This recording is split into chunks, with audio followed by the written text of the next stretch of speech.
Let's bring in Molly Parmer. She is the criminal defense attorney and a legal analyst. Good morning, Molly. What were your takeaways from the closing arguments? Gabe just laid out some of the high points for us. You know, they were very impassioned, both sides taking totally different approaches to this case, but nothing that we didn't expect.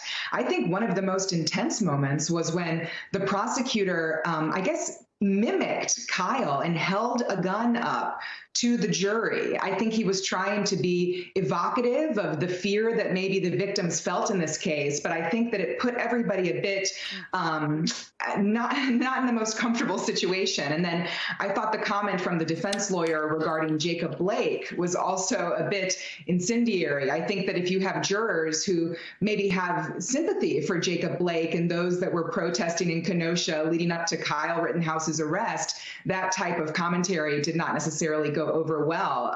Both closing arguments and then the prosecution's rebuttal were very long, too. So we'll see if they were the type of arguments that the jury couldn't even keep up with, given the fact that they were multiple hours each.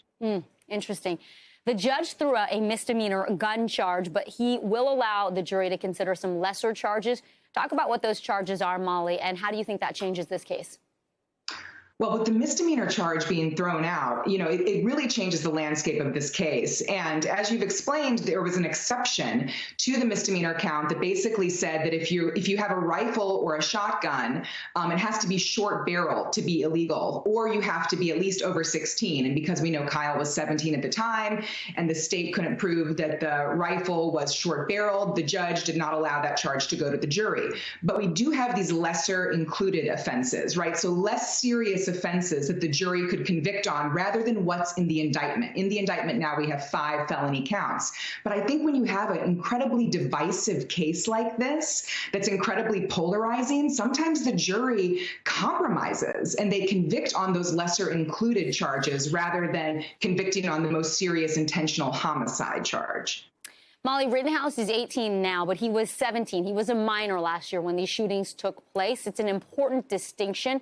How do you think that factors into the charges and the deliberations that the jury will begin today? I think the defense addressed this in closing arguments by basically saying, you know, you can't play with this person's life, with my client's life. This is serious. His life is on the line. And he was basically referencing, I think, the severity of the punishment here. And I think that we would be naive to assume that the jury is not going to consider his youth, both in assessing his credibility on the stand and also in deciding his fate. I think that whenever you have a young client who is facing such serious counts with such serious penalties, the jury does consider that a life sentence means so much more than it would for somebody who's in their 40s, 50s, or older. Molly Parmer, thank you so much for your insight. Thanks for watching our YouTube channel. Follow today's top stories and breaking news by downloading the NBC News app.